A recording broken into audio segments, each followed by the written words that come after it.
Welcome everybody to Meet the Polymaker. I am your host of the night, Joel. Welcome, welcome, welcome, fellow filament hoarders across the globe. We're here to talk about stuff. 3D printing, making news, maker news, and also show off some community prints from our Discord, discord.polymaker.com on our Show Off Prints channel. And then we meet a maker every single week, every single show. A new maker again yet this week, as we will continue to do on so on and so on and so on. Rinse, wash, rinse, repeat. You know, recycle, reduce, reuse, whatever you want to do. But we're here to meet somebody. We're going to meet them a little bit later. But first, we're going to get into hot end headlines. First up, we're going to be talking about veneers. How's your teeth? You know, some of us have white teeth, some of us have off-white teeth, some have yellow, some have none. For those that have none, you're not interested in this probably, because veneers don't help fill the gap, but they do help cover the teeth. They give you a nicer finish or color, however you want to do it, but they do have to be customized. Obviously, everybody's tooths are different, but what's one of the best ways to customize things nowadays, and that's with 3D printing. No different here. There's actually many universities and dental programs currently using some form of 3D printing in dental. And now there's actually a handful that are doing veneers and custom veneers. And this is going to be the Ultra Veneer is the company. And it's a Boston microfabrication company out of obviously Boston. But these are 3D printed zirconia veneers. So another material that you don't usually hear about, you know, people 3D printing with, zirconia. Some of you might, you know, recognize that name with cubic zirconia of jewelry. These are a little bit different, but similar to the material. But they're able to, again, help people that don't have the best tooth structure or aesthetics, and they want to make them look good without doing invasive surgery. So again, 3D printing, customization in health is no different than customization everywhere else. It's quick, it's a lot cheaper, and it's just easier to do on site once the machines and everything else are adapted. So definitely cool to see. And then while we're still talking about health, we're going to talk about a gentleman who had a bicycle crash, and you can't really tell too well in these pictures, but did not do very well with his at least half of his face. Ended up needing facial reconstruction. That can, again, costly. It is very difficult, takes a whole nother skill, sometimes with a donor face or things like that. But now we're able to implement 3D scanning along with 3D printing to do prosthetics. We've seen prosthetics in arms, legs, fingers, appendages, but this is actually giving this gentleman a new face, or a half face that matches better to his natural original looking face. So just another cool way. This is in the Bristol 3D Medical Center in the UK. So this 3D printing stuff is all over. It's global. It's everywhere. And again, UK now doing something where they're doing half of a face for a gentleman that suffered actually from a crash back in 2021. So they're using the first NHS peak printers, and they're capable of producing custom items at 200 degrees Celsius and scanning rooms advanced enough to image move babies. That makes any sense. I think I typed something wrong in there. I'm just going off my little bullet points of the information. But anyway, 3D printer models are also used for internal organ mapping, helping surgeons plan around nerves and blood vessels with greater precision, which we've talked about that before, of being able to practice very, very in-depth detailed surgeries without having to practice on someone alive and then causing more harm than good. So the better the practice, the better the surgery. That goes, I think, for anything in life. And next up, we're going to talk about restoring U.S. bridges across the U.S. We have a many bridges, some that are very old, some that are getting rusted, some that only need pieces and parts fixed on them. The problem is these bridges a lot of times are major roadways. This bridge not so much in the picture. It's a stock photo, I believe, but typically they're very congested roadways. It's not very feasible to just shut down the whole entire bridge, which is what it normally takes, or getting it down to one lane just to do some repairs. Now they're able to actually bring some of the machinery using 3D LiDAR scanning. It identifies corrosion areas. And then they're able to use a cold spray technology that deposits high velocity metal powders onto the corroded beams. So basically 3D printing where there was corrosion, where there's decay, keeping the structure that's still solid, but then filling in the gaps or the corroded parts with new, very strong, layered by layer metal 3D printing. So we're going to see more and more of this across the US, along with across the globe, of repairing things, not just bridges, but other structures that maybe don't need to be completely replaced or huge sections. And again, it goes with the same thing we just talked about twice: cost effectiveness, customization. So it's hopefully on a incline for more 3D printing and stuff. So it maybe saves us money in the long run, whether it be taxes for roadways or bridges or for medical procedures. And then we're going to talk about a forever garden. Which, if you ever had a forever flower that you maybe received or you gave to someone as a gift, can be many things. It could be a wooden flower, a plastic flower, just something that you don't have to water and then doesn't decay. So what happened is actually the New Jersey Zoo commissioned someone to do the glow-in-the-dark bloom installation. It is a 3D printed meadow of over 5,000 luminous flowers. It's by artist Stuart Simple, and it's honoring Darryl's 100th birthday. I'm not sure who he is, but I believe he had something to do with the zoo. But again, using eco-friendly materials, each flower is printed using a bioresin made from renewable sources like castor oil, corn sugar, and it's cutting emissions up to 75% compared to regular plastic.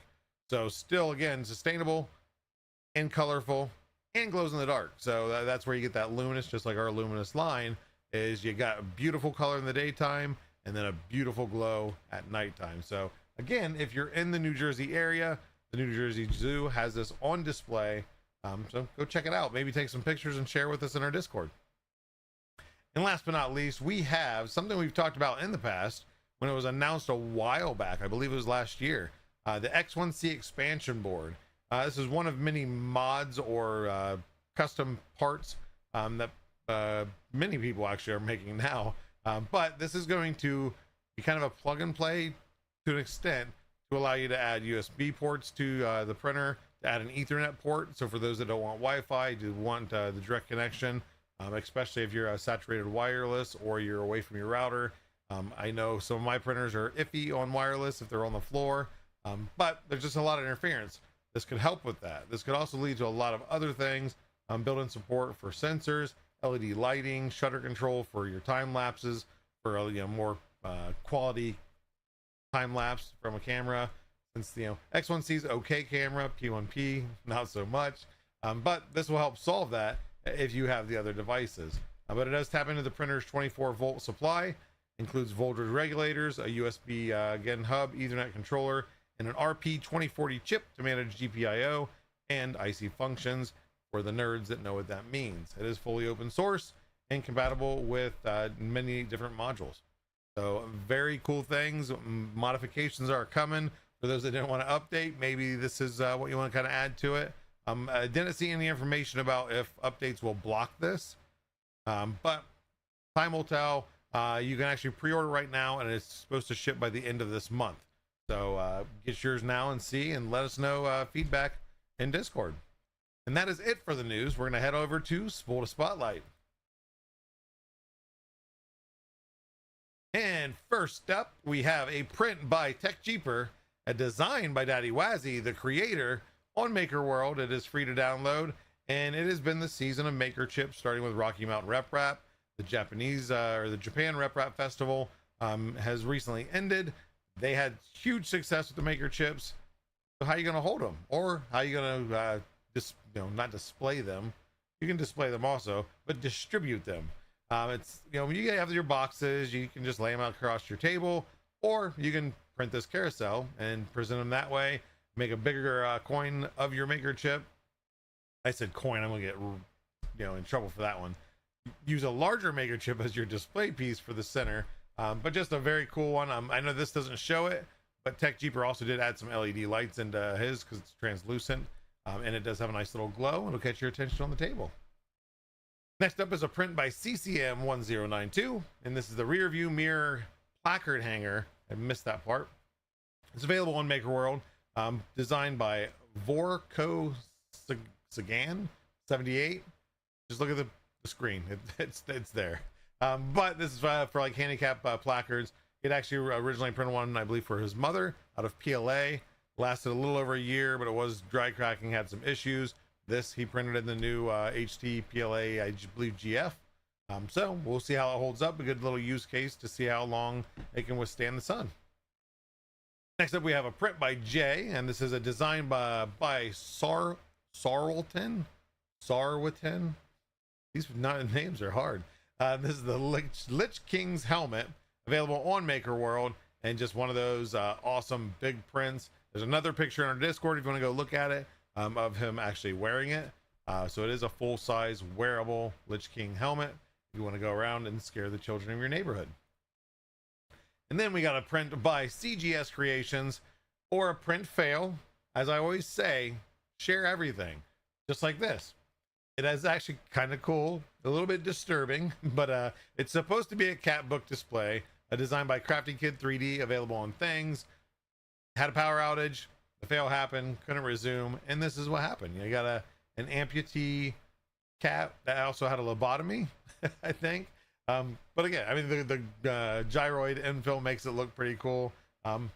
It's unfortunate when you have a fail, but nothing you can do if it happens other than take a picture and share it on our Discord.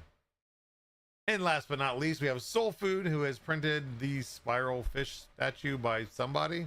I even tried reverse Google searching and could not find where this model was available at. Hopefully they will put it in their post on the Discord. And again, discord.polymaker.com, show off prints, is where all these can be found, along with many other shares, and hopefully yours in the future. And if you do share, whether it's good, bad, or ugly, you might be shown on the show. So share away and inspire others to print awesome things for those that can't come up with ideas when we have a printer just running idle. So thank you all for those shares. We're going to take a quick commercial break, and after that, we're finally going to meet the maker that you've been waiting for. So stay tuned, and we'll be right back.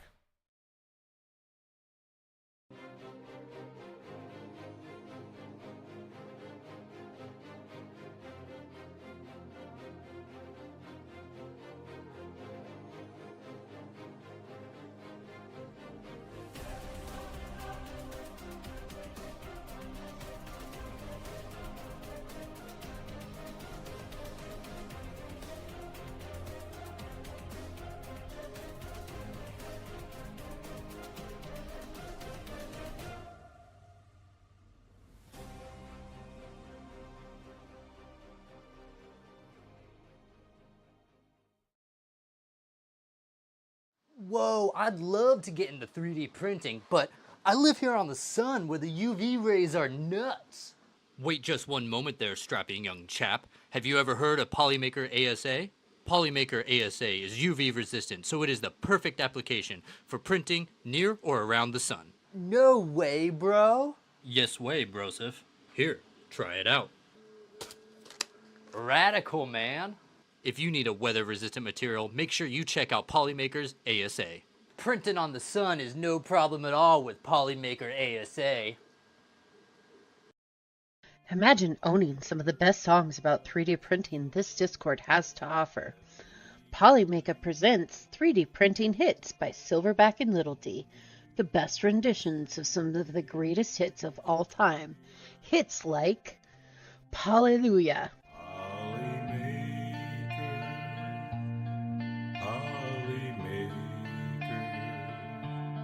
Polly Smooth Criminal, All That She Wants Is Another Printer, Print Away, There you go, print away. Still the TD1. All about that bag, no stabbies. And Polyman. File tonight. We're all in the mood to see it extrude, 'cause you've got your printer tuned right. Reserve your CD today with a special TV offer by going to polymaker.com and paying $39.99. Have your credit card ready. Seriously though, this music was a joke. Go buy some Polymaker.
And welcome back to the show, everybody. I hope you enjoyed the commercials. Some of them submitted from our community, but we're here to do what we do. The whole point of this show is to meet a maker. So plenty to talk about with this next one. So let's go ahead and meet him. Please welcome in Darryl, or offearth3D. How's it going, man? I'm doing pretty good. How are you? Doing well. It's a beautiful day. No, it doesn't get nighttime till late. You know, we're in the same region. So Yeah. Yeah. But real quick, for those that might not recognize the name, might not recognize you, I've seen you at many events. I've seen you online. Who are you and what do you do?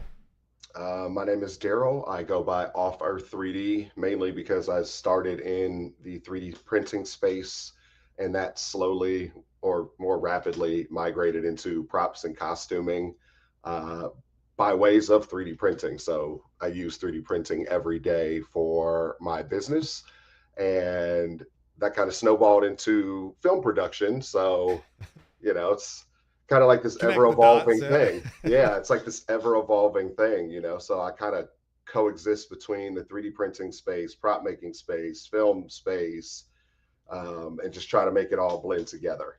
I say it's just one of those jungle gyms that just works well. There's so much you can do with it. Yeah, exactly.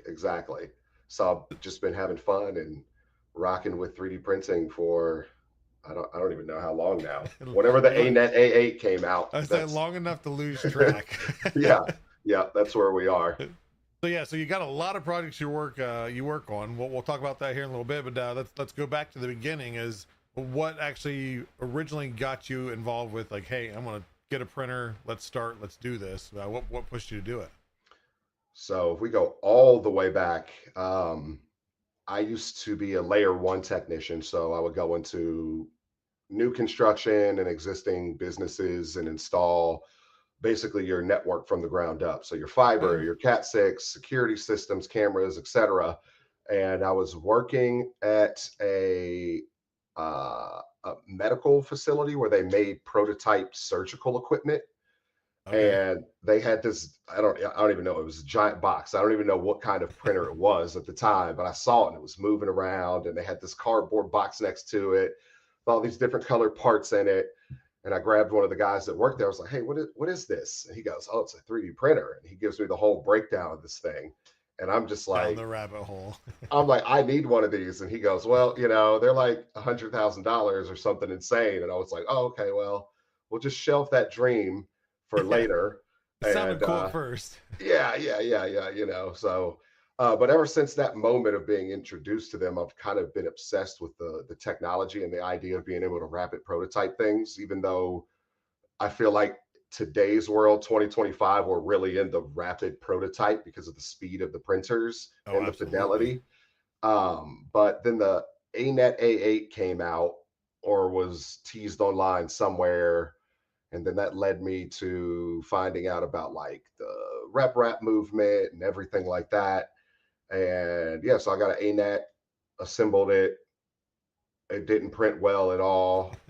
The, Um, the, the standard story. yeah, and it was all the fumbling around, using Repetier and, whatever slicer program was available at the time. I think it was just Repetier, maybe Slick 3R, maybe Simplified Cura. 3D. That's been around for a So, while. yeah, I had Simplified 3D for a while Yeah. too. And then that just kind of was like, okay, I want to make power armor from Fallout, but I had this little printer and it, once again, it's A like, well, lot of pieces. yeah, a lot of pieces. So it's like, let's shelve that idea. We'll come back to it eventually. And yeah, so ever since then, I've just been kind of in the world of video games because that's kind of the thing that I love the most. So it's like blending those two worlds together and then being able to take things from games that I love and bring them into the physical Oh, world. yeah, that's the coolest thing. Props, weapons, etc. Yeah. So now with your 3D printing, you started with it. You of course had some issues, stayed patient for the most part. I'm sure, and not to Oh, yeah. keep you involved with it. Is there a point now? Is because I know you said it's kind of your business now. Is it now what runs your finances? We'll say, I guess. Is Yeah. it Oh, your yeah. full time job? Yep. Definitely. Full time job. And more recently, me and a group of friends have kind of pivoted because we make a lot of props and costumes and we go to different events, Comic Cons, if you will. And, you do those once or twice a year, maybe three times if you're lucky. But we wanted to figure out a way to get more use out of the costumes that we were making. Yeah. So I had this idea to shoot a Halo ODST inspired short film, and then that has kind of turned into its own animal for trying to then take that and use it as a pitch deck to video game companies like, hey, I want to take your stuff, but I want to make commercials for it. So Yeah. then it's like, once again, it's like then the film comes into it, but years of prototyping and researching and things like that have kind of led me to this point where I feel comfortable enough to say I can not only make this thing for you, but film something epic and you can use it for commercial usage. And that all just started with just fandom, right? You guys were just Yeah. fans of Halo. You had, you were repping it anyway, and Yep. Yep. let's find more purpose to it. So Yeah. now with the Yeah. filmmaking stuff, was that something one of you or your team had some knowledge with, or did you guys jump into it head first? Had some knowledge with it. And then uh, I have a lot of, I guess you would say, like Hollywood connections within the prop world. So Okay. I had some people there that I could bounce ideas off of, talk about equipment, various different things like that. And then finding small uh, independent filmmakers in my area too. That's really been a help. So I can bring them in. They've been on set a few times with us, just kind of giving pointers and things like that. Because we're super like rough and run and gun, and these guys are like, "Hey, this is the structure of Let's have all of some this precision stuff." to it. Yeah, So do you see a lot of different, and since of course they bring in different perspectives, do you see that in the once you get the edits together of this is when this guy was kind of involved in this guy? Is there a lot of difference in what you see on film once you have it from different perspectives? more so, there's less takes. There you go. Okay. That- because I have more people kind of wrangling around and making sure things are where they need to be because I'm just paying attention to what's in front of me on the monitor on my camera. So we do our dry runs to make sure that everybody knows their marks and everything like that. And then we go to filming. And recently, with the assistance of a friend, it's been a little bit more smooth, I will Awesome. say. Yeah. Now, when you guys film, do you just do you stay local and you just find different? Like, how do you scout your locations where you're going to film? We've been staying local, and I've kind of written around things that I know that we have access to here. Okay. There were some places I wanted to go, but it would have been a whole like situation to bring everybody and all our gear and try to make sure that we had everything perfect. I mean, some of the stuff we try Yeah. to do practically. So there's like gunshots and blood, but we want to do it practically and use as little Can't VFX just as do that out in the possible. public. Yeah, and it's kind of like, well, if we go here, we'll have to stop in a city building and get a filming permit, and that could cost money, and I don't, want to do that. Yeah. Less money in, or less money out, more money in is the Yeah, is ideal. yeah. And if we can make it look good for relatively inexpensive, I think that just kind of helps motivate other want to be filmmakers Oh yeah, to go it's out saying and like try. as proof, kind of a proof of concept. This can Hmm. be done with just this camera that you don't have to have tens of Yeah, thousands of dollars to produce a good looking film. exactly, exactly. So that's kind of what we're kind of aiming for with this, and we should be wrapped filming in the fall, and then if everything goes well, it should be out before the end of the year. Okay, now do you guys? What's your typical format? Like, is it short form, long form, a little bit of both, or just depending on the job or mission? I kind of wanted to keep it in the 7-minute range Okay. just to have a wide spread. There's a story, so it's not, super complex or anything, but just so that there is something that the audience can kind of follow along with, and they're not just getting lost in, you know, a bunch of cool visuals with nothing to back it up. Yeah, actually have some story to it. Something like you said, bring them in, make them want to Yeah. watch it. And Halo has such a huge extended universe too that it's like kind of afforded us like a lot to play with, if you will. There's a lot of stuff that even the games haven't touched on that are in books or the encyclopedia that we're kind of diving into. Now this is kind of not related. It's somewhat related to what you're doing. Is what is your feeling on the Halo TV series that came out? Uh, if I'd never seen Halo before, I think it would have been a cool sci-fi show. But knowing it, it's like it's just Pain, nitpicking. Like, nope, did that wrong. pain, This is wrong. pain, pain, pain. How did they get that Fair. so wrong? And then the Fallout show comes out, and I'm just like, oh, this is everything that I It's dead wanted. on. Yeah. Yeah. So now, as with the ODST stuff you did, of course, to skirt around copyrights and things like that, just renaming things and just doing likenesses, or Nope. were they okay So with? Microsoft has like a free use as long as I'm not Oh, monetizing. okay. So So they they don't don't mind. care. Yeah, music, the whole nine, I believe I'm allowed to use as long as it isn't monetized in any way, shape, or form. Which How for did me, you like I guys? said, it's just a giant demo reel. I was like, so yeah, that's what I was going to ask. Is it pretty much use that as a demo? Is we're not making the money off of it, but this is what we can do. Now, Hmm. so and so can pay you for it. Yep. Yep. Has there ever been talk or thought of doing red versus blue kind of parodies? Kind of, but not in the context of just directly mentioning red versus blue. Okay. Have you ever seen like the meme video of like somebody doing something they shouldn't, and then all of a sudden it cuts and the SWAT team like breaks into the house? Yeah, We yeah. talked about doing that. My buddy his family has a house that is abandoned and has been for a while because it's kind of caught up in probate court. He's like, Okay. we should just go over there and do the SWAT raid video reenactment. So just like silly stuff like that, we kind of bounce around the ideas of doing things like that. So there's a possibility for I guess since it would be silly Halo, it would be kind of like the red versus blue style thing. Yeah. Um, It's kind of your but own take on it. yeah, it'd be our own take on it. Yeah. Yeah, I think that'd be fun. Now, aside from the filmmaking and everything, do you do more than that with the 3D printing? I know you said that's kind of your business. Is do you do like Etsy sales, or did you want to talk about what you do? Mainly private commissions. Okay. Um, Most of my stuff starts as a print, and depending on its use case, would get post processed, molded, and cast. So, for instance, let me grab this. So I have a cast of a Firefall helmet from Halo Infinite. And this was a 3D. It started as a 3D print, but then it got molded and cast because of the demand for it. So these, people contact me for orders, and I can rotocast out a helmet, which is, I mean, even with the faster printers, this is much faster. So what is the process for like that helmet? Is you said like it's casted, so you do the print as your kind of master, right? Yeah. And then what's the process past that? Sanding, lots of sanding, filling with automotive urethane primers, and sanding again.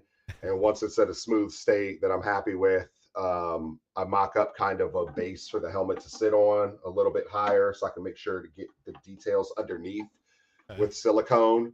And then these get 4 or 5 layers of silicone and then a hard exterior jacket to hold that silicone in place once I remove the master. And from there, you take 2-part liquid resin and you pour and mix it in and kind of just roll it around the inside of the, just coats it in the mold. Yep, it'll coat it. And it's kind of a trial and error thing. I get a lot of people that request me to do like YouTube videos around mold making, which I would love to, but the process is so vastly different for every single part that I don't want it to be taken generally and have people coming to me, ruin tons of stuff. This doesn't work. It didn't work the way that you showed. And I'm like, yeah, because I casted a flat chest plate and you're doing a helmet, which is, imagine the cavities and everything else, the divots, and depends on how it coats, where the air is going to try to get to. There's a lot of nuance in mold making. So I just direct them to Smooth On. Go to Smooth On's YouTube page. I have plenty of videos over there. I don't need to recreate any of this stuff. Yeah, you don't need to become somebody's enemy, public enemy number one. I'm like, and it's not cheap. Like, no, that's not what I told you. And it's not context a little bit. It's not cheap, so I don't. Nope. Hold 1 second. I just lost you here, which this app does every now and then. Come on. Never fails. Someone does, someone doesn't. Okay. We're back. Can you hear me? There we go. And we're back. Oh, yes. But I was going to say silicone isn't cheap. None of the products that you need to replicate an item from a mold are cheap. So I don't want to be the person responsible for somebody wasting hundreds of dollars. Not know what they're doing. Yeah. And I always tell people to start out small. Don't do big things. Start very small. Because you need to learn. Do you do small? Of course, you do helmets, props, things like that. Do you do anything outside of that world of props and cosplay, or is that pretty much your pretty much my go-to? Every once in a while I'll get some odd commission, and depending on what it is, I might do it. Earlier this year I did get one from Celsius, the energy drink. Yeah, they wanted 2, how big were they, like 3-foot anchors that were on display at Formula One Miami because they were one of the sponsors there this year. Okay. So I was like, yeah, sure, I'll make you 2 giant anchors if that's what easy you need enough for Formula One. Like, that's sweet. Like, that's a cool gig. Like, things like that I like. Like, if I hear something that kind of piques my interest, I'll stop what I'm doing and so now go for that. Those commissions, are they finished, or are some of them just raw prints they send out, or does everybody pretty much want it sanded, filled, painted, etc.? Most people want the finished product, and that's kind of another thing I'm known for is my paint work. So that's usually somebody shows somebody something and they go, talk to him, he'll get your paint job looking amazing. So exactly. I can't remember what the helmet was. It was wasn't last year 3D Printopia, it was the year, or it might have been last year. That was last year. Yeah. 24. What was that helmet? Because that was blue C3PO. There you go. Yes. Yeah. That like, I don't know what shade of blue and what other coatings that thing looked amazing. That thing had on our table when I was away, and when I walked up, I'm like, what is this? Oh, Darryl, offearth3D dropped it off. I'm like, that thing is wicked. Yeah, I came over and asked them. I said, hey, I have a 3D print of yours. It doesn't look like a 3D print unless you look inside it, but I would love to display it on your table. And they said, yeah, sure, bring it over. And I brought it over, and they were looking at it like, yeah, we're going to put this right here up front. Yeah, I don't know if we want to be responsible for this, but sign here on this waiver. Not responsible, but yeah, no, that thing got a ton of compliments at that last year's event. So appreciate it. I wanted to bring something over to the table to kind of show people what you could do with 3D prints. I'm not able to make 3D Printopia this year, but the next year that I'm able to, I'm going to bring parts to kind of show the process Okay. going from a 3D print all the way to final product, like a mold and everything like that. So people can kind of get more of a hands-on look at like the process and the behind the scenes, if you will, of how you can turn your prints into gorgeous items. Nice. I know you said you're not able to make it to 3D Printopia this year. Is you know, you're not too far away from Murph. Or are you looking to don a cosplay and sweat more than anybody else in that event? Maybe I've considered. I've been to Murph once before. It was right before COVID, I believe. Okay. Was And it the year of the no, water? no, it was after, because it was the year the X1 Carbon was coming out. Oh, So was okay, it and 22? Jim had it. Edutech had it there. Yep, yep, Yep. mhm, Okay. And that was yep. I think that was the first year that I ever went. I think, Might yeah, have been the second year. 22 or 23. Yep. I don't Yeah. know. 22. It Yeah, I think starts to blur 23. together after a It while. does. It Like I does. said, It it's really been it's does. been such a long time. Oh yeah, yeah. But so you say Um, you might be making a visit to Murph if you get a I chance to, or possibly could. When is Murph 2025? no? It's this week, Friday, Saturday. Well, Friday, Saturday, Sunday. Oh So no, this I Saturday won't. would be the best. I won't be able to. Unfortunately, again, my wife will be out of town, Oh, so I have to man the house. there you go. She's actually coming to Murph. You just don't know it. Yeah, right. I just don't know. She's like, I'm going to my cousin's birthday party, and then I'm going to see Murph footage, and she's She's going gonna to be be in out full there. cosplay. Yeah, That'd be yeah. like I don't know how your wife is, but it would be me saying that, and people would be like, "Your wife is not going there by herself. Yeah. She's going there if you ask her to come there. That's the Yep. only reason she'll show up." So, Mhm. but you know, Exactly. at least they support us in it, right? Oh You know, yeah. they Oh don't have yeah. to love it, but they support No, it. no. I see her face every time she walks down here. She just like scans the room, like, what is going on? Something new every time. That's Oh, usually like, especially if I move something. My wife walks into the workshop. Did you get another printer? Like, no. Where's that one from? Like, it was over here. yeah. I moved it around. I get that side eye, like, sure. Hmm. Yeah. Like, I tell you when I buy a new printer, 'cause you're I, gonna give I, me do- I, crap do- regardless. I do too. And but then it's like the look sometimes I get when I'm like, this company sent me this printer. And she's like, no, they didn't. No, they didn't. I'm like, check the bank statement. I haven't I bought a swear, printer. I'm not lying to you, honey. And Exactly. now talking with Filament itself is lately on the socials, you become a fan of one of our newer materials. Oh, yes. So the HTPLA. Not sponsored. No. Oh, You're still here. Yeah, I don't know why okay. the page blacked out, but you're still here. Gotcha. Oh, there we go. We're back. The HTPLA, when I saw it pop up online, I immediately went and looked at your technical data that you had posted for it because I wanted to see what its heat deflection temperature was. And Yep. when I saw how high of a heat deflection it had, in my mind, I instantly went, "Oh my God, PLA printability and it sounds like ABS." And that's all I held on to. Yep. And I was like, I gotta get it. I gotta get it. I gotta get it. I was like tweeting about it and everything like that. Or I don't know what you say now. Is it not tweeting? I I don't don't know. know. Posting Excellent. on X. Yeah, I Yeah, was there you go. Xing That's it. excellent. Oh man, we should have never changed it from Twitter. Um, I agree. I was tweeting about it, and then you messaged me like, "Hey, did you get it yet?" And I was like, "I actually got 2 rolls coming. Yeah. I can't wait." And I printed a very simple Pokemon dome.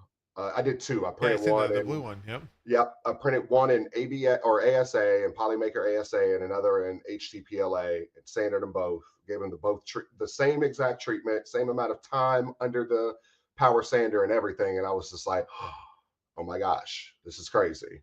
And this past weekend, I was in LA painting with friends. So I left the HTPLA part outside in like Okay. 86-ish degree Yep. direct sunlight for a weekend. And I'm happy to report that nothing has changed with it. It's the exact same as when I left it there. Awesome.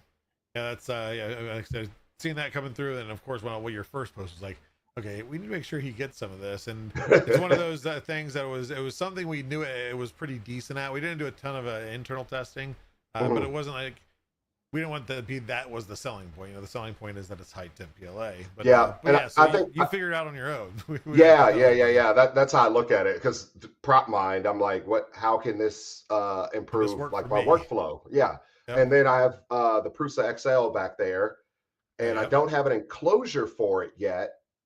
So this like came out at the perfect time. So now I can print big, large parts, have the easy sandability of ASA or ABS without needing an enclosure now, and we're off to the races. I love There you it. go. Love it. Fantastic Now we just need to product. get more in stock so you can I actually know. do more prints. Two Everybody's spools only go so far. everybody's DMing me like they're sold out. It's You're on. It's telling on its way. tales. I was like, it's on its way. Yeah. It's all we know. It's If on we its can get it way. here quicker, I promise you we would. But it's Mhm. in transit. Is all I can Yes. say. Yes. So But yeah, it's yeah. a fantastic product.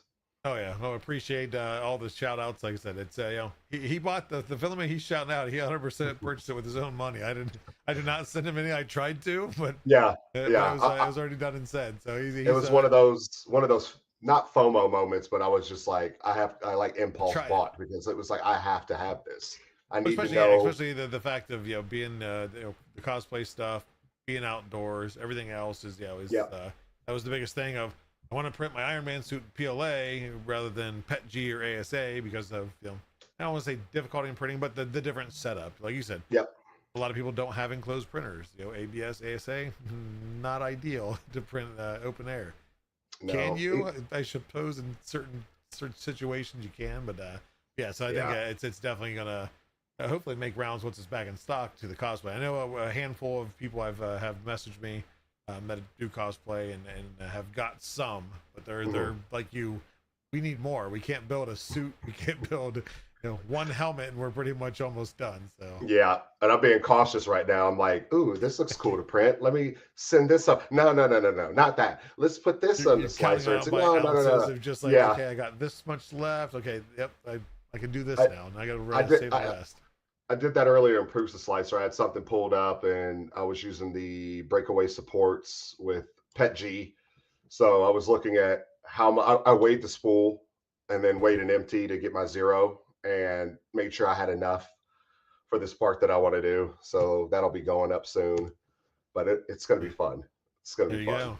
Now, of course, you said you're always doing commissions, things like that. Is there any upcoming projects or anything that you're planning or currently working on that you can talk about? Um, Really, the only thing that I'm working on is the Halo short film. I'm doing a lot of editing on all the footage that I have currently and planning the last day of shooting. As far as prop making goes, I'm just kind of making a lot of different video game things. Oh, I'm no, that's a lie. I'm working on a project for Trench Tales. It is a upcoming PC game. Okay. I spoke with the developer. It's an indie developer, and they have this really cool World War One aesthetic for the helmets and the weapons. It's kind of more mm, like horror, otherworldly, but still kind of Okay. grounded in the World War One trench combat aesthetic. And I saw his art, and I just DM'd him. I was like, dude, I have to do it. I want to make something from this game. It looks incredible. And he was like, yeah, it sounds great, and sent me some assets. So I'm gonna be working on that here shortly as well.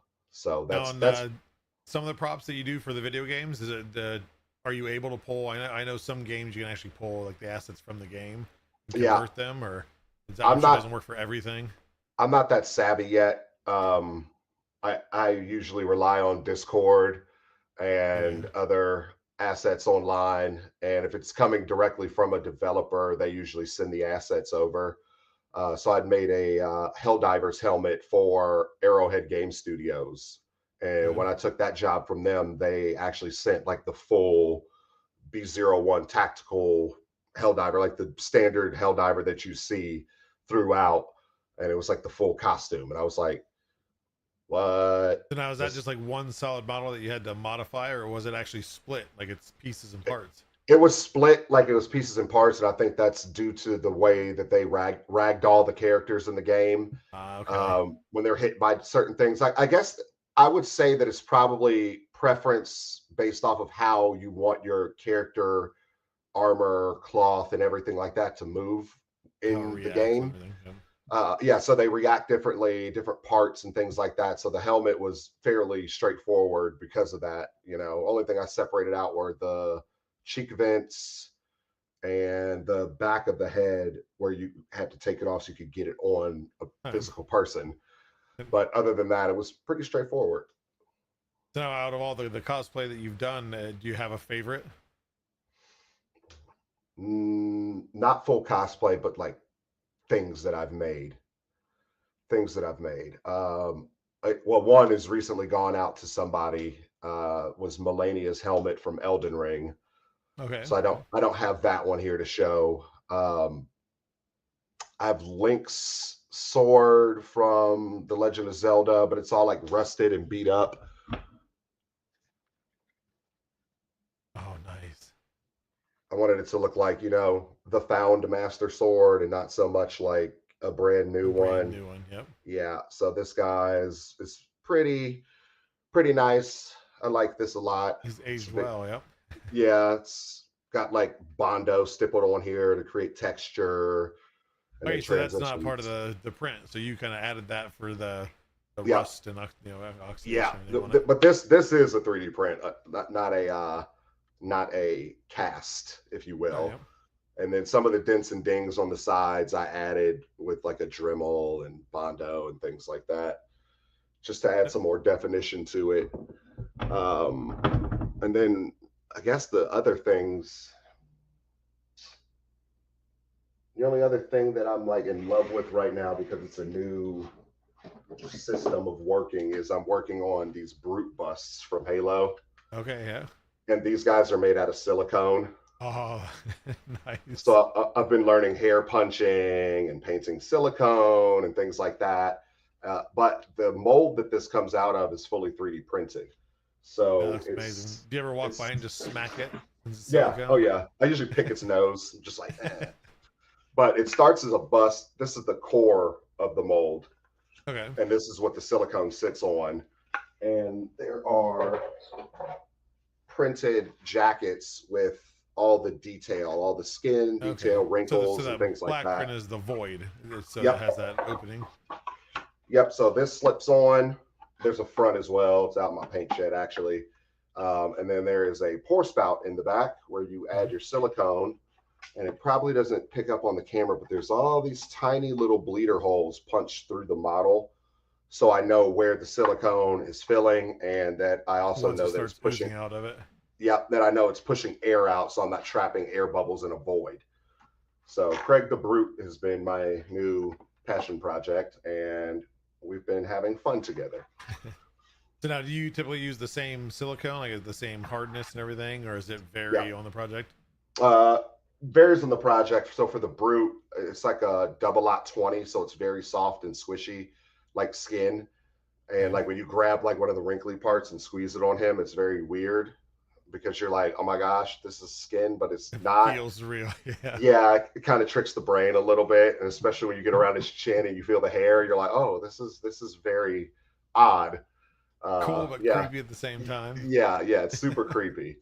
And he's creepy just kind of sitting over there by himself too. But yeah, he's a fun project, just kind of trying to move into prosthetic applications and things like that, but using other materials to make them more realistic. Now, that guy, would you also paint him for like shading, everything else, or? Yeah, yeah. I'll get in all the recesses and shade and do mottling, which is kind of like that, like texture under the skin. It kind of makes humans look human. All that kind of stuff. He gets all that. He'll have all that treatment when he's finalized. So what kind of paint do you use for silicone? That is so flexible. Silicone. Oh, you just spray silicone. You thin down silicone with a solvent, and then you can add color pigment to it. The cheap way to do it is with oil paints. So you can take a little bit of pigment from an oil paint and drop it in, and just kind of dyeing the silicone is what you're doing. Yep. And so because the only thing that usually sticks to because silicone only sticks to silicone, so that's the thing you got to be careful. Acrylic paint or something on it, it's just gonna dry and flake off. Yep, pretty much. So there's a whole other learning curve with that stuff that I've been diving into as well. So yeah, I Now, when like did the. you start painting? I Before don't 3D really know. printing or after? Kind of both. I've Yeah. always kind of been into art and doing artistic things, um, but I think that this has kind of just turned into a monster on its own. So yeah, I have lots of different types of paints for different types of applications. Anything from your medieval helmets to hard surface sci-fi things, and I'm starting to get more into organics. That's why I wanted to do the brute, because I wanted to like paint more human-esque or humanoid things. With that And realism.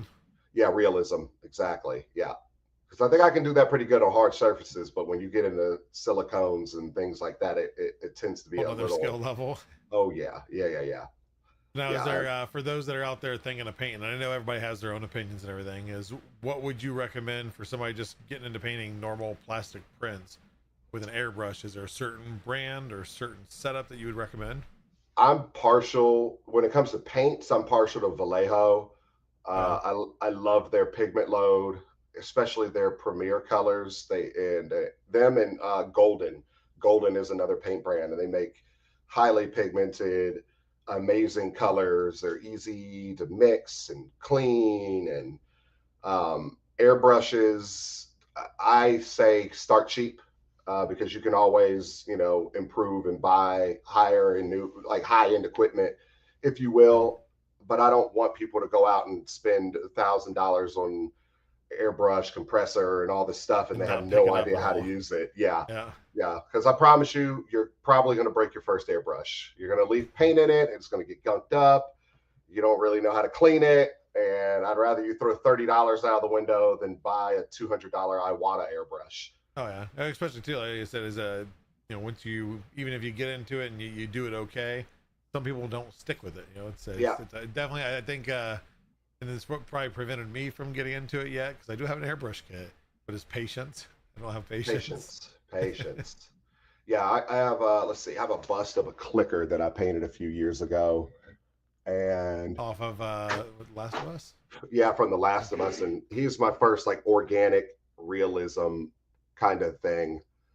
And this little guy, he's maybe the bust itself, the base is just 3D printed. This is probably 8 inches tall, and it probably took me like 12 hours to do this guy. But how proud were you when you finished it? Oh, I was like blown away, like just Everybody, blown look what I away. did, running around the neighborhood, just Yeah, yeah, they're yeah, like, yeah. what is in his hand? What is Who is this? this guy? Yeah, this is my friend. I love him so much. He looks so good. And I did an alien xenomorph that somebody bought off of me. It was another bust. And though the two of those, him and the xenomorph, kind of got me like, okay, I need to paint more organic things, because it's fun, new techniques, different pacing. Um, yeah, it's a different monster. So it's like you got to be in the right mindset for it, because if you're just trying to rush through and paint something, it's not going to look good. Oh yeah. So these guys they're fun. So I've been looking at other organic things to print off and finish to put on Now, display have you around ever the done? house. I don't know if you tabletop gamer at all. Have you ever done like miniatures? I have not yet. I've painted some stuff, I guess, like diorama-esque miniature things, Oh but yeah. not like the Warhammer scale or anything like that. That that's I hats off to those guys, man. I mean, So that's oh, so Golden. You mentioned that that's a paint company. mhm. So are they popular in tabletop? Because I'm pretty sure. Maybe, I maybe. was at I'm not sure. Adepticon earlier this year, and Mhm. they had these glass cases, and I've never been. I'm not a tabletop gamer. This is the first time at the event.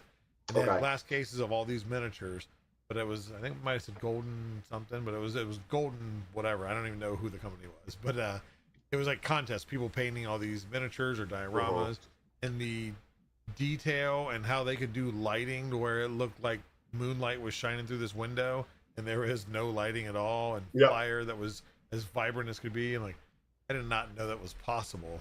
With paint. You can see pictures, but when you see it in person, it's like, and it's this big, and it's just all the details. And I can tell gold little edge around his jacket. Like, Oh yeah, how? yeah, I yeah, just I do yeah. not get how people do that. But Well, like I I said, will hats off say to them. this.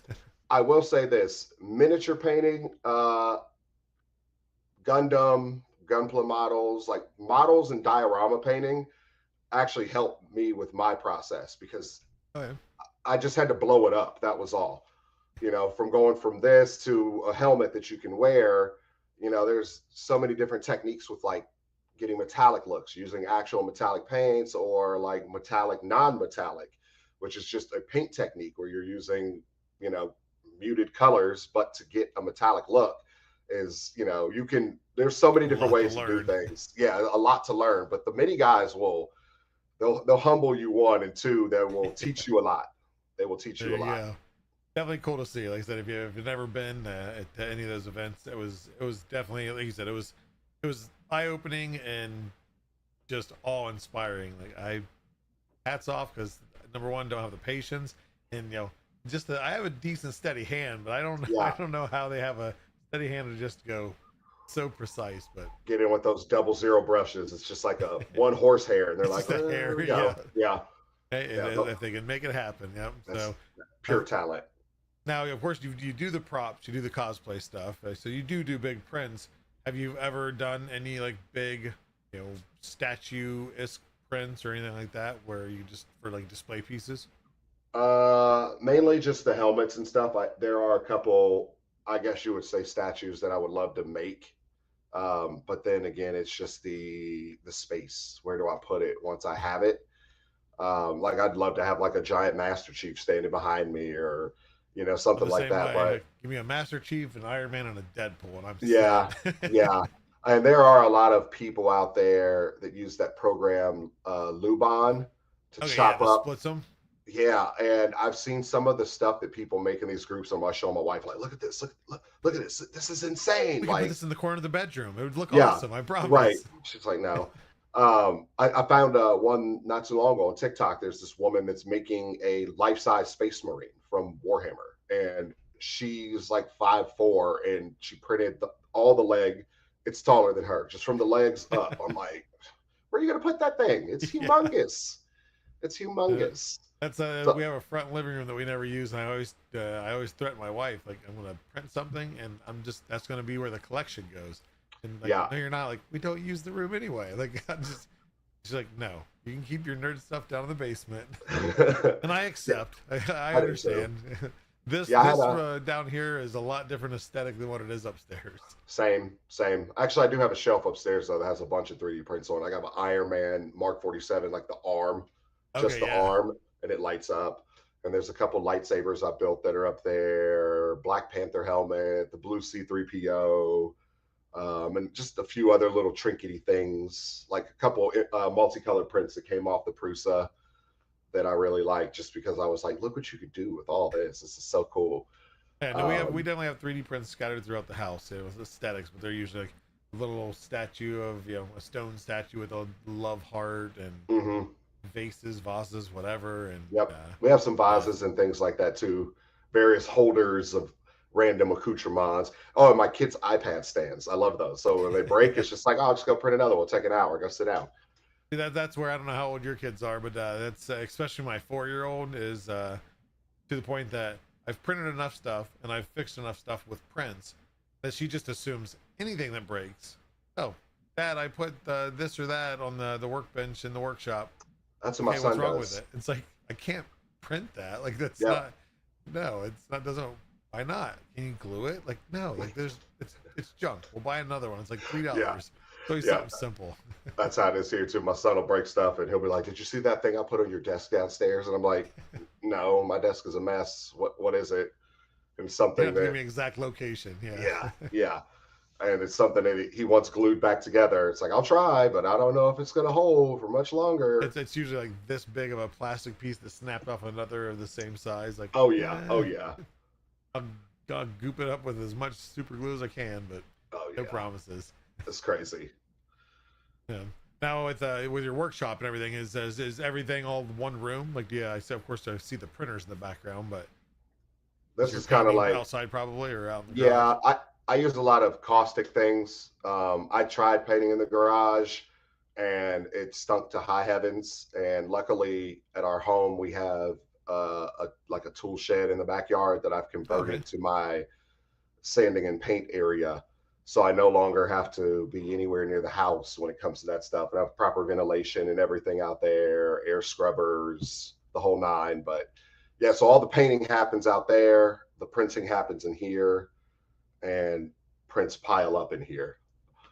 Does that limit you then in the winter with having just the shed, or? Nope. It's heated, and Oh, okay, a perfect. couple years ago, I had it insulated and drywall installed. Oh, okay, so it's If made to anything, go. it's too hot in the summer, even with like airflow coming through there. It's hot. Smaller, Yeah, yeah, smaller space, yep. insulated too. Yeah, you're just holding all that heat in there. I'm just like, ah, man, this is terrible. But yeah, smaller space out in the shed. And then now with all the printers, yeah, how many do you run in your fleet currently? Five FDM. So I have the Centauri Carbon from Elegoo, Damn. Prusa Mark 4S, Prusa XL 5 tool head, Bamboo Lab X1 Carbon, and right behind me is the Magneto X from Peopoly. Oh, yeah, okay, yep. And Now then I is have a that few just pretty much resins. use them all, just depending on what you got printing and size wise, everything else? Yep. Depending on size and project and things like that. If I know I need them all, then they'll all be running, and it'll be hot down here because they all generate a lot Yeah, of heat. heat. Oh yeah. Even when you're printing PLA, I'll be sitting down here playing a video game or something and like sweating. Like, why am I sweating? So, oh yeah, there's 4 printers running behind me. That's I'm why. not even getting into this game that much, but I am Yeah, just a sweating. yeah, sweat mess. So now do you do also resin printing, or is it just strictly FDM? Here and there. So resin for me, it was so cool early on. Like the idea of like these high fidelity prints, Yep. but it's not only is it messy, it's still, I think we're getting back to a place where it's kind of resetting itself with like machines like the Hay Gears or G Yep. Formation, where they're becoming smarter, so they're not as wasteful. Because I used to hate the days where you had to just like peek under and see and hope Yeah. that that piece And oh stuck no, it or the didn't support stick, didn't and I had to fail. chisel it off the FEP sheet. Yeah, so we're getting better resin printers now, and I'll probably dive more into it for certain things. I do resin print. I have a wall of like 3D printed like uh various weaponry from various games. Okay. So like the Ace of Spades from Destiny, which is just this huge hand cannon. This is Yep. resin printed. But I usually do That's it on awesome. things like this because they have so many different weird details and undercuts and things like that that I just want to get like perfectly smooth. In the barrel notches, there's all these triangles in there that would Yeah, be, like it would everything. take Yeah, blend. forever to get in there and sand out.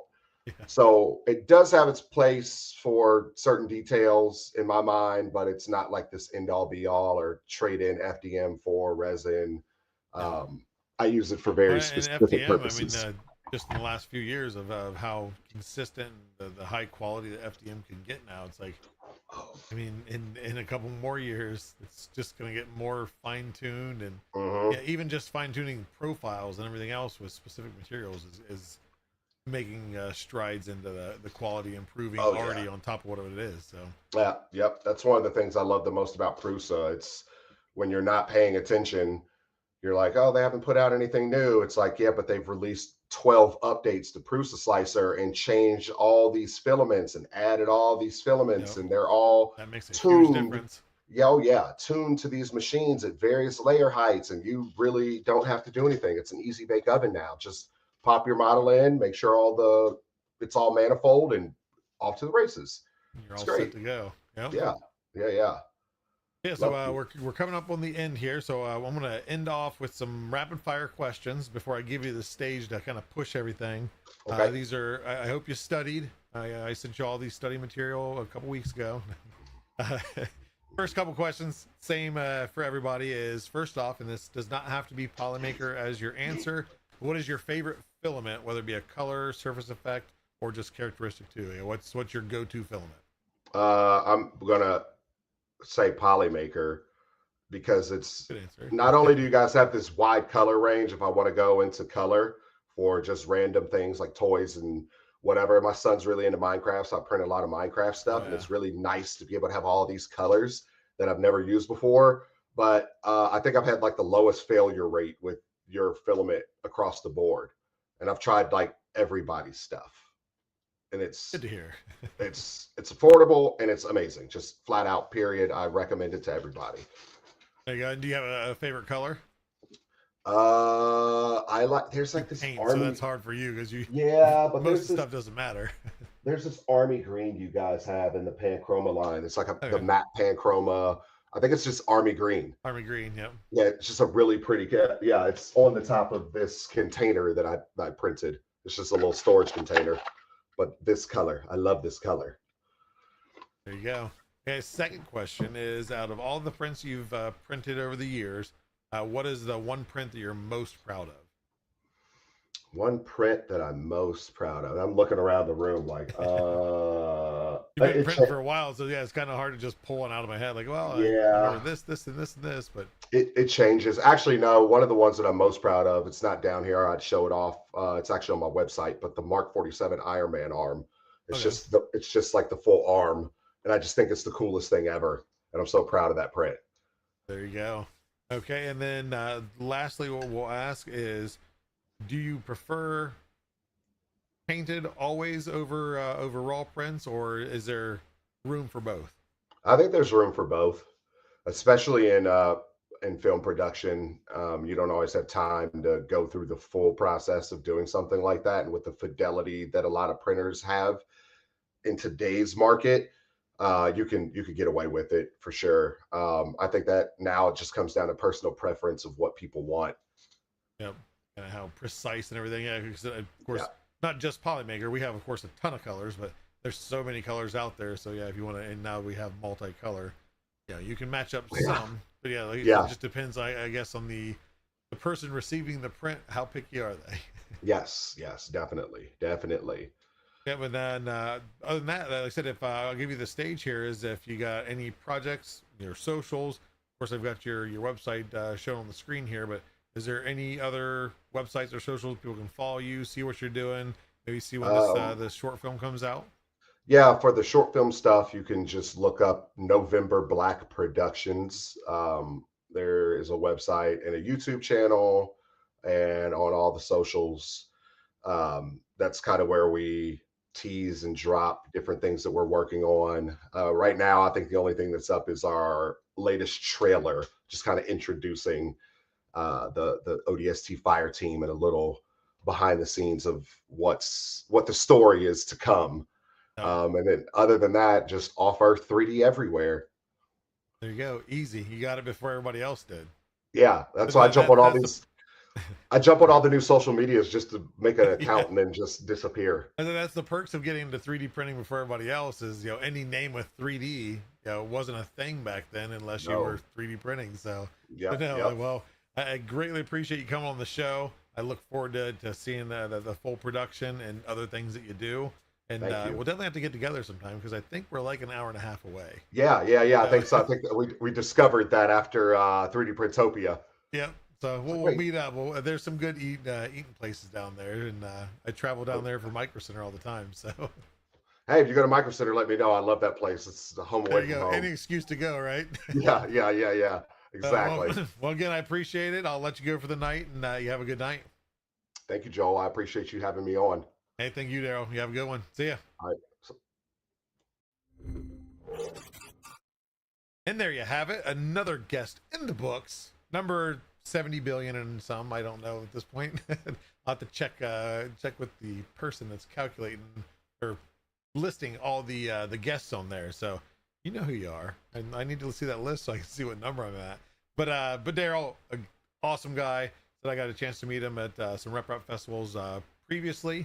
And then, of course, talking through them through socials, everything else. Does some really cool prints. The production stuff is awesome stuff. Even if you're not a Halo fan, just any sci-fi, it's worth to go check the trailers and see. It's a fun watch. I'm really excited to see the full production, and really interested in seeing where they take that with upcoming video games, things like that, of doing kind of like I said, a commercial or a live action kind of commercial type thing is awesome. What I've seen has been really great, and like I said, plus I'm a Halo fan, so it's a given. But no, awesome guy. Look forward to meeting up with him. Like I said, I'll have to make an excuse to go down for a business dinner. Isn't that right, Polymaker? But that is the show. If you haven't figured out yet, I'm going to tell you now. I'm hoping that you're going to stay for the rest of what I have to talk about, but this is pre-recorded. There's no ticker. For those that are typing in "I am awesome" in chat, you are still awesome, and I appreciate you and your support. But I'm traveling for Murph. As you're watching this, it's probably myself, Polymaker Pete, and Polymaker Sean, all chilling in the middle of Nowheresville, Indiana, at Goshen, getting ready to set up for the following day for Murph 2025. So if you guys are out there, or you're in the area, or you can make it, it's not a horrible drive. It can be warm. I hear a certain booth might have a fan with Mister and ice cold water. So Polymaker might have that. I come prepared as best I can. We might even have Uncrustables. But stop on by. We're gonna have the scientist game, the Panchroma wall game, and just 3 fun personalities. And there's gonna be a lot of awesome community members from Discord and across the socials that are gonna be there. So come out, hang out a little bit. Saturday would be my recommended day. That's when most things are going on. But if you can't make it, I'm doing my best to do some live stuff there so you can come along for the ride. So just make sure you're following us on Twitch or YouTube, and you have the notification bell clicked. That way you know when we go live. And if I go live on a Friday or Saturday or a Sunday this week, that's probably Murph. So stay tuned for that. But other than that, real quick, we got some other projects we always like to shout out. Our Polymaker figurines led by Anchois Dimensions, !PMF in chat. That'll get you the link tree there. And he is across the board on the socials, TikTok, Instagram, YouTube, etc. Releases a new video every couple days, and every video is a new Pokemon. Right now in version 2. And when he releases the video, he also releases the model available on Maker World under Anchois Figurines. So make sure to go download those, print them yourself in solid color, multicolor, however you please. And then when you're done doing that, go over and check out Polymaker Education, led by Creatrix Brit, !PME. And that is, again, all the socials. And she does the same format where she releases a video with a new teachable print. And then you can use you can actually go to Maker World at Polymaker_education, download that model and print it yourself, again for free, 100% to use how you wish to use, whether for decoration or for educational use. But go show her some support. I don't know why I can't say that. I have different headphones in, so if I sound weird, it's because I can't hear myself very well. But anyway, we also have Polymaker Lab, !PML. That's led by Polymaker Pete, Polymaker Sean, as the Polymaker scientist, giving you tips, tricks, and troubleshooting across the board on 3D printing, filament science, etc., etc. Go watch it. You're going to learn something if you haven't already. And again, it's good for problems you've either had, are having, or are likely to have in the future. So stay tuned for any of his new upcoming stuff. They're always fun to watch. And then lastly, we have In Printing Color. That's !IPC. And that is hosted by Pezliz over on twitch.tv/Pezliz every Wednesday. And then again, goes under the colors and different surface effects and different filaments we have and use cases for those filaments, and more coming. There's always more coming. I'm going to say it every single episode, as redundant as it sounds. There's always more filament coming. It's Polymaker. They don't know how to stop making more filament. So hopefully to see some familiar faces at Murph this weekend. Appreciate you guys' support. As always, love you all. Hope to see you back here next week, where I will be back on Tuesday, I think. Yes, Tuesday. And then we'll be live on Thursday. I'm not going anywhere. I'll be live. So come check us out, along with Tiffany's stream on Wednesday. And next Monday, there might be a notification you receive midday, early evening, 5 p.m.-ish Eastern Standard Time. I don't know that for sure. Keep your eyes peeled on our Twitch and our YouTube, because there might be a new stream coming and a new streamer within our team that you'll be able to meet. Really awesome guy. make sure to show him some support. I'm hoping he makes it on Monday now that I've announced it. We'll see, but stay tuned. Thank you all for coming. I can't raid out because I'm not technically here. I'm that way. I'm over there 100 plus miles. So again, just go show some support to somebody else. Show your love that you show us to somebody out there that is doing some cool stuff in Twitch land, or go hug a possum. Why? I don't know, because that's what came to mind first. So you guys all have a good night, a good weekend, and a good week. Hope to see you back here next week, 7 p.m. Eastern Standard on Thursday. And also come to our Discord at discord.polymaker.com. See you guys.